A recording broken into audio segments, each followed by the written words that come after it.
Hello दोस्तों, नमस्कार। आप सभी का स्वागत है हमारे यूट्यूब चैनल रविंद्र खाती सीआरपीएफ पर। जैसा कि मैंने कल आपको यहाँ पर एलडीसी के थ्रू जो यहाँ पर सभी फोर्स यानी कि सीएपीएफ के जितने भी फोर्सेस हैं, सीआरपीएफ, आईटीबीपी और बीएसएफ, असम राइफल, तो इनके लिए सीआईएसएफ के लिए, इन सभी के लिए जो भी यहाँ पर एलडीसी के द्वारा एचसीएम और एएसआई स्टेनो के लिए जो यहाँ पर वैकेंसी निकाली गई है, उसके लिए मैंने कल आपके लिए एक वीडियो लेके आया था और उसमें मैंने आपको इसकी सारी जानकारी दे दी थी। अब जो भी उसमें बची कुची जानकारी जो यहाँ पर रह गई थी, उसको मैं आज यहाँ पे कवर करने वाला हूँ।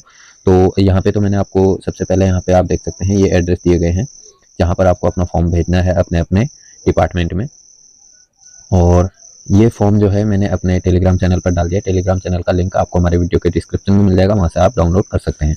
और यहाँ पे आप देख सकते हैं डेट जो है यहाँ पर जो दी गई है, इस डेट में जो है यहाँ पर आपके जो भी डॉक्यूमेंट है, सर्विस सर्टिफिकेट है, एप्लीकेशन जो आपने भेजा वो है, और जो भी डॉक्यूमेंट आपने सेल्फ अटेस्टेड करके भेजने हैं वो यहाँ पर देखा जाएगा। और कौन एलिजिबल है, कौन डिस्क्वालीफाई होगा उसके लिए वो यहाँ पर देखा जाएगा। और उसके आधार पर एक लिस्ट तैयार की जाएगी और एडमिट कार्ड जो है अलॉट किए जाएंगे, रोल नंबर अलॉट किया जाएगा नोडल फोर्स के द्वारा। नोडल फोर्स इसमें कौन है, तो वो है बीएसएफ। बीएसएफ के द्वारा जो है यहाँ पर किया जा रहा है, इसलिए नोडल फोर्स जो है बीएसएफ यहाँ पर दिखाया गया है। 26/2/2025 तक ये सब चेक हो जाएगा। और यहाँ पे लास्ट डेट आप देख ही सकते हैं, 21 जनवरी जो है लास्ट डेट है। उससे पहले आपको ये अप्लाई करना है। और इसके बाद यहाँ पर जो भी वैकेंसी है वो आप देख सकते हैं। वैकेंसी के बारे में मैंने कल आपको बता दिया था, और पे स्केल के बारे में भी यहाँ पे आप देख सकते हैं, ये भी मैंने कल आपको बता दिया था। और उसके बाद रही जो एलिजिबिलिटी जो यहाँ पर है उसके बारे में कुछ बताना था। तो यहाँ पर आप देख सकते हैं 18 से 35 साल है, यानी 18 साल के बाद तो आदमी भर्ती होता है। तो यहाँ पर जो मैक्सिमम जो एज लिमिट है वो है 35 वर्ष, और 1 जनवरी 2025 के हिसाब से जो यहाँ पर गणना की जाएगी आयु की। और उसके बाद आज आता है यहाँ पर सर्विस एलिजिबिलिटी। तो यहाँ पर 5 साल सर्विस होनी चाहिए आपको, बेसिक ट्रेनिंग को मिला के, ठीक है। उसके बाद एजुकेशनल की हम बात करें तो यहाँ पर 12th पास होना चाहिए, या फिर 12th क्लास में के बराबर मान्यता वाला कोई दूसरा कोर्स जो है वो किया होना चाहिए, यानी कि 12th पास ही जो है यहाँ पर आपके पास होना जरूरी है। अब आती है क्लीन रिकॉर्ड के बारे में। तो यहाँ पर जो 5 साल आपका जो अपार है, तो सर्विस रिकॉर्ड है वो यहाँ पर क्लीन होना चाहिए। तो यहाँ पर 5 साल का जो आपका है वो गुड से नीचे नहीं होना चाहिए, यानी कि गुड आपका होना चाहिए, मेंटेन मिनिमम गुड, कम से कम आपका गुड होना चाहिए, गुड से नीचे नहीं होना चाहिए। और उसके बाद आती है मेडिकल कैटेगरी। तो मेडिकल कैटेगरी जो है वहाँ पे आपका सेफ वन मांगा जाएगा। अगर आपका सेफ वन है तो आप इसके लिए एलिजिबल होंगे, और सेफ वन नहीं है तो आप एलिजिबल नहीं होंगे। और यही सारी चीज़ें आपकी देखी जाने वाली हैं जब आपके डॉक्यूमेंट चेक किए जाएंगे उसमें। अब यहाँ पे आप देख सकते हैं नंबर ऑफ चांस। तो टोटल जो है यहाँ पर 3 चांस मिलते हैं किसी भी एलडीसी एग्जाम के लिए। यदि आप जैसे एचसीएम के लिए अप्लाई कर रहे हैं तो 3 बार एचसीएम के लिए अप्लाई कर सकते हैं, या फिर हवलदार जीडी के लिए आप अप्लाई कर रहे हैं तो 3 बार अप्लाई कर सकते हैं। इस प्रकार से सबके लिए 3 चांस जो है यहाँ पर होते हैं। तो उसी हिसाब से यहाँ पे इसके लिए भी 3 चांस हैं। जिसने एक चांस पहले जो है यहाँ पर दे दिया है तो उसके 2 चांस बचे, और जिसने नहीं दिया है तो उसको पूरे अभी 3 चांस हैं, यानी कि वो पहली बार अप्लाई करेगा। तो इस प्रकार से 3 चांस रहेंगे। अगर 3 चांस कर चुका है तो वो इसके लिए एलिजिबल नहीं होगा। अब यहाँ पे आप देख सकते हैं फर्स्ट स्टेज वही है आपका एप्लीकेशन सर्विस रिकॉर्ड जो है चेक किया जाएगा। और स्टेज 2 यहाँ पे आप देख सकते हैं रिटन एग्जाम होगा। स्टेज 3 जो है आपका फिजिकल एफिशिएंसी टेस्ट होगा, स्किल टेस्ट होगा, डॉक्यूमेंट वेरिफिकेशन और मेडिकल एग्जाम होगा। तो यहाँ पे आप देख सकते हैं ये आपका सबसे पहले जो जो चेक होगा मैंने आपको बता दिया है। 5 ईयर कंप्लीट होना चाहिए आपका बेसिक ट्रेनिंग को मिला के, और उसके साथ साथ आपका जो रिकॉर्ड है वो क्लियर होना चाहिए, और सेफ वन कैटेगरी जो है मेडिकल में आपकी होनी चाहिए, ठीक है। और सर्विस रिकॉर्ड जो है आपका जो अपार है वो गुड से नीचे नहीं होना चाहिए, मिनिमम आपका गुड रहना चाहिए। और उसके बाद हम बात करते हैं स्टेज 2 की। स्टेज 2 में आपका जो है एग्ज़ाम होगा, कंप्यूटर बेस्ड एग्जाम होने वाला है। कंप्यूटर पे आपको एग्जाम देना होगा। ये यहाँ पर आपका 1 घंटा 40 मिनट जो है यहाँ पर आपको मिलेगा। 100 मार्क्स का एक जो है पेपर होने वाला आपका, 100 क्वेश्चन 100 मिनट। तो यहाँ पर आप देख सकते हैं हिंदी और इंग्लिश जो है ये ऑप्शनल रहने वाला है। और उसके बाद जो है आपके 20-20 मार्क्स के जो है रीजनिंग, मैथ और क्लर्किकल एप्टीट्यूड और कंप्यूटर नॉलेज के बारे में जो है 20-20 क्वेश्चन 20-20 मार्क्स के रहने वाले हैं।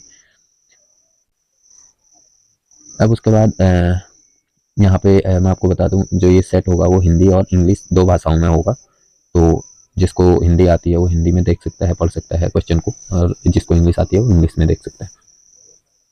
और इसका यहाँ पर आप देख सकते हैं question in the CBT will be intermediate level. तो यहाँ पर जो आपका ये एग्ज़ाम होने वाला है, ये आपका इसमें जो भी क्वेश्चन होंगे वो इंटरमीडिएट लेवल के रहने वाले हैं, ठीक है।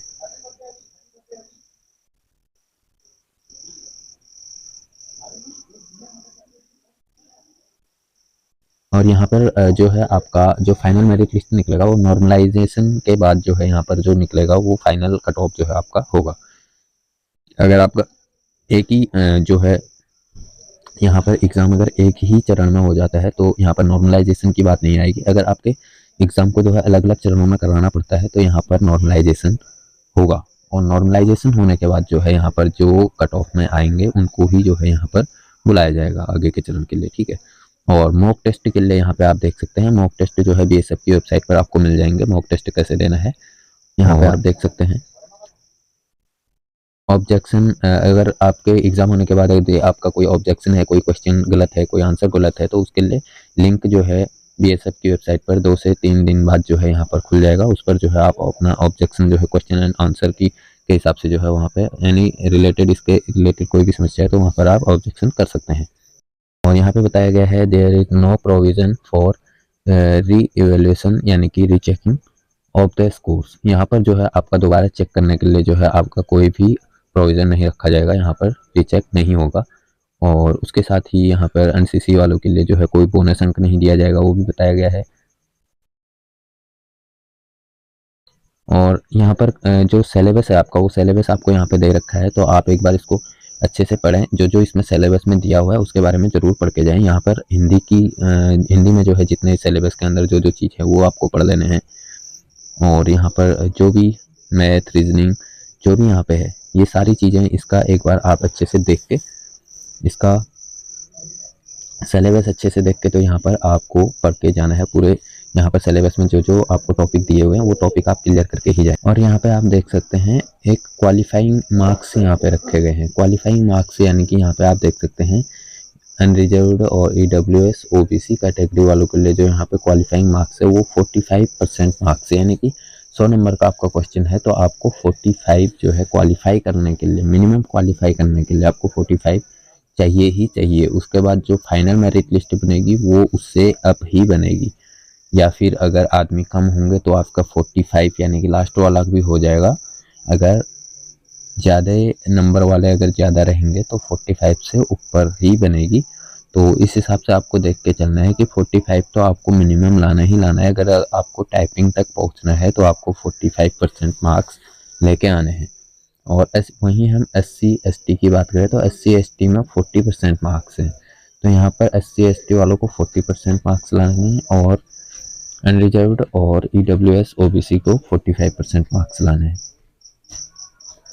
अब जब इसके बाद हो जाता है, अब ये सारी चीज़ें हो जाने के बाद एग्ज़ाम हो जाने के बाद स्टेज 3 जब यहाँ पे आता है आपका, तो यहाँ पर आता है physical efficiency test, skill test और डॉक्यूमेंट वेरिफिकेशन और मेडिकल एग्ज़ाम। तो यहाँ पर आपका जो होने वाला है, यहाँ पर फिजिकल एफिशिएंसी टेस्ट में आपको 1.6 किलोमीटर रेस होने वाली है 6 मिनट 30 सेकंड में। और वहीं पर हम फीमेल की बात करें तो 800 मीटर की यहाँ पर रेस होने वाली है 4 मिनट 45 सेकंड में। तो ये सब होने वाला है। और उसके बाद यहाँ पे जो है आपका जो मैंने आपको बताया यहाँ पर फिजिकल जो है यहाँ पे क्वालिफाइंग टाइप का होगा कि आपको उतने टाइम में आना है, रनिंग करना है और उसके बाद आपको क्वालिफाई हो जाओगे। तो ये क्वालिफाई करने के बाद आप यहाँ पे देख सकते हैं स्किल टेस्ट की बात आएगी। और स्किल टेस्ट में आप यहाँ पे जो मैंने आपको बताया था कि यहाँ पे आप देख सकते हैं 10 मिनट में जो है 80 वर्ड पर मिनट और ट्रांसक्रिप्शन टाइम जो है यहाँ पर 50 मिनट इन इंग्लिश और 65 minute in Hindi on computer. और उसके बाद candidate who make mistake up to 20% यानी कि 160 word will be declare pass, यानी कि यहाँ पर आपको बताया गया है मिस्टेक जो है यहाँ पर 20% अलाउ है। और उसके बाद जो है यहाँ पर अब हम यहाँ पर बात करेंगे HCM की। तो HCM में यहाँ पर आप देख सकते हैं इंग्लिश में 35 वर्ड पर मिनट, हिंदी में 30 वर्ड पर मिनट। की डिप्रेशन की हम बात करते हैं तो 10,500 की डिप्रेशन पर आवर इंग्लिश और 9,000 की डिप्रेशन पर आवर हिंदी। तो ये है। और जो HCM के लिए है यहाँ पर 10% मिस्टेक जो है यहाँ पर अलाउ है। ठीक है, 10% मिस्टेक अलाउ है, उसके ज़्यादा करने में यहाँ पर आपको माइनस कर दिया जाएगा है। जैसे कि आपका 35 वर्ड पर मिनट है, 10% अगर आपकी गलती है तो 35 वर्ड पर मिनट ही आपकी मानी जाएगी। अगर जैसे 10% से 11वां% जैसे ही आपकी गलती होती है तो आपका 1 वर्ड पर मिनट यानी कि काट दिया जाएगा और आपका जो टाइपिंग होगा वो 34 वर्ड पर मिनट आ जाएगा। अगर आपकी 2% 10% से 12% की अगर आपकी गलती होती है तो 2% का 2 वर्ड पर मिनट के हिसाब से काट दिया जाएगा। इस प्रकार से जो है एक वर्ड गलत होने पर 1 वर्ड पर मिनट यहाँ पर काटा जाएगा। और हिंदी की हम बात करें तो कौन से फॉन्ट में होगा, यहाँ पे आप देख सकते हैं मंगल फॉन्ट जो होता है उस पर जो है हिंदी का टेस्ट होने वाला है। पहले कुर्तीदेव जो चलता था, यहाँ पर कुर्तीदेव में नहीं होगा, मंगल फॉन्ट में जो है यहाँ पर आपका हिंदी का टाइपिंग कराया जाने वाला है। और उसके बाद आपका यहाँ पर आप देख सकते हैं डॉक्यूमेंट वेरिफिकेशन होगा, एनओसी देखी जाएगी और जो भी आपका जो सर्विस सर्टिफिकेट है, आपके जो भी डॉक्यूमेंट हैं वो सारे यहाँ पे चेक होने वाले हैं। उसके बाद मेडिकल एग्ज़ाम में जो भी है आपका वो सब मेडिकल में हो और उसके जाएगा। बाद जो है यहाँ पर फाइनल मेरिट लिस्ट जारी कर दिया जाएगा। तो आज का वीडियो यहीं पे समाप्त करते हैं। वीडियो अच्छा लगा हो तो वीडियो को लाइक ज़रूर कर दें और हमारे चैनल पर नए हैं तो चैनल को सब्सक्राइब कर दें। वीडियो देखने के लिए धन्यवाद। जय हिंद, जय भारत।